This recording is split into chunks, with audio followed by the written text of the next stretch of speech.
C'est au cours d'une grande cérémonie que l'administrateur maire du 5e arrondissement Mongopoko de Pointe-Noire a présidé la deuxième journée scientifique de cet arrondissement. Une journée qui s'inscrit dans le cadre des 10 ans d'existence de Mongopoko. Deux thèmes fondamentaux ont été développés au cours de cette cérémonie. Abordant le premier thème, Dominique Dinga a éclairé l'assistance sur l'acte d'état civil reconstitué. Alors, l'acte d'état civil reconstitué, quelles en sont les conditions? En réalité, la réponse est apportée par l'article 82 du Code de la famille, qui dispose: si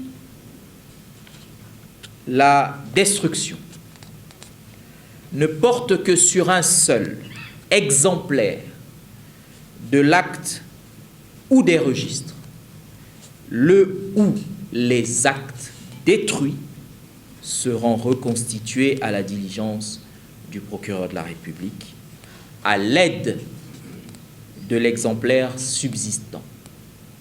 De son côté, la juge Kadi Louembe a exposé sur les droits des veuves et orphelins, un thème qui a permis aux agents municipaux et aux responsables des quartiers d'avoir plus d'informations sur les conditions de la succession. La succession, déjà, ne peut pas être réglée de n'importe quelle manière. Il y a effectivement le partage amiable. Ce partage est constaté dans un acte.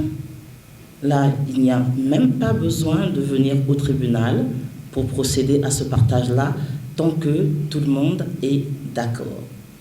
Là où le partage, effectivement, peut être dénoncé, et cette fois-ci, malheureusement, on vient donc devant les tribunaux, c'est lorsqu'il y a eu un vice. La veuve, au décès de son époux, a des droits de succession. Et avant même de parler de ces droits de succession, on doit d'abord parler de la liquidation du régime matrimonial. Dans son allocution de clôture, le premier citoyen de Mongopoko, Apollinaire Molébé, a apprécié la qualité des exposés avant de remercier tous ceux qui ont répondu présents à son appel. Au moment où on désespérait, mais compte tenu de l'intervention pertinente du chef de quartier, la situation est dénouée et on arrive à bon port, sans contradiction, sans heurte. Et voilà pourquoi j'avais bien souhaité que les chefs de quartier soient là pour qu'ils continuent à maîtriser toutes les situations et à faire éviter des remous au niveau des quartiers. Pour terminer, il a déclaré que ce genre de journées seront initiées encore à l'avenir pour le bonheur des populations de Mongopoko.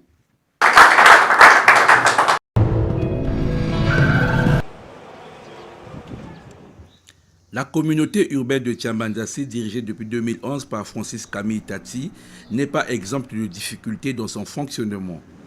Disposant de plusieurs services déconcentrés de l'État, tels l'hygiène, la douane, l'économie forestière, l'agriculture, la police et le bureau transfrontalier, ici il est constaté que tous ces services ne communiquent pas à leur hiérarchie par le canal de la communauté urbaine. Veiller au bon fonctionnement de ces services, c'est quoi? C'est avoir un œil sur eux. C'est attendre de ces services-là des rapports. Et malheureusement, depuis un certain temps, je suis là depuis, c'est ma 4e année, aucun des services aujourd'hui nous envoie des rapports, ou 2 ou 3 seulement. Donc, on ne connaît pas exactement qu'est-ce qui se passe réellement dans les services déconcentrés de l'État qui se trouvent à Tiambandassi. Comme dans toutes les localités du pays, la circonscription administrative de Tiambandassi connaît quelques difficultés en matière de personnel. Le côté personnel. La loi a prévu 5 services avec les bureaux affiliés à ces services-là. Mais malheureusement, sur les 5 services,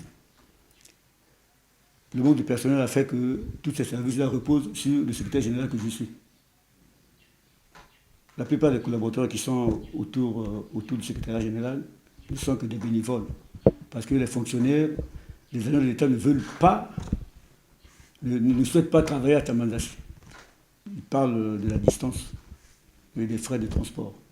Donc le grand problème, c'est d'abord le personnel au niveau de la communauté urbaine, donc au sein de la mairie comme telle. Le personnel fait défaut. Une bonne note ici, c'est le fait que les citoyens ont adhéré massivement à la vaccination contre la Covid-19. Tchambazassi, la pandémie est partout, mais on essaie de sensibiliser les populations par rapport à cette pandémie Covid-19. Et derrière le vaccin, c'est important. Voilà. Le président de la République, lors de son dernier passage, nous a stimulé que même autour des parents, des familles, pousser les gens à se faire vacciner. C'est important. Puisque quand on ne se fait pas vacciner, on est à la merci de cette pandémie. Donc là, c'est ce que je sais là-bas tous les jours. Voilà. Que les gens portent leur masque, que les gens puissent respecter ces distances barrières. C'est important, on croit que non. Comme on voit maintenant, non, il n'y a plus rien et tout. Bon, faut toujours dire qu'on n'est pas encore sorti de l'auberge. Voilà. La maladie est encore là, il faut toujours se protéger. D'autant que Tchambazassi est situé à plus de 30 km de la ville de Pointe-Noire.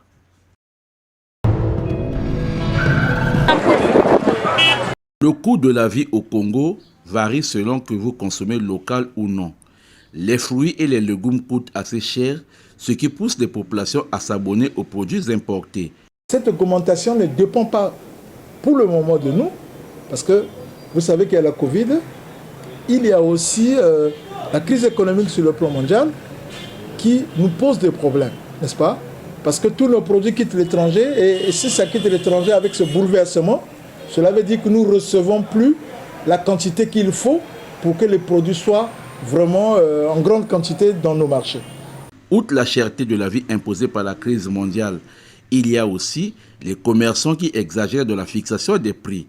Aujourd'hui, les gens sont en train de mettre les prix à leur guise, sans prendre en compte même le budget familier des gens. Moi, je veux vraiment qu'il y ait un rétablissement de ce budget-là, un rétablissement des prix qui sont en train de fixer. Parce qu'au Congo, ici, le vendeur fixe son prix n'importe comment, anarchiquement, et c'est à nous d'en subir les conséquences.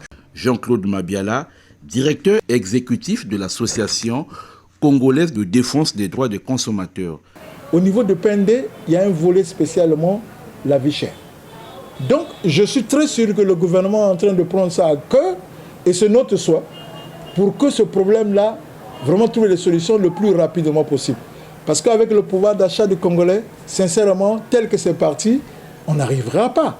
Et ça risque d'avoir des conséquences graves. Espérons que les consommateurs congolais pourront être soulagés dans un proche avenir où les prix seront certainement revus à la baisse.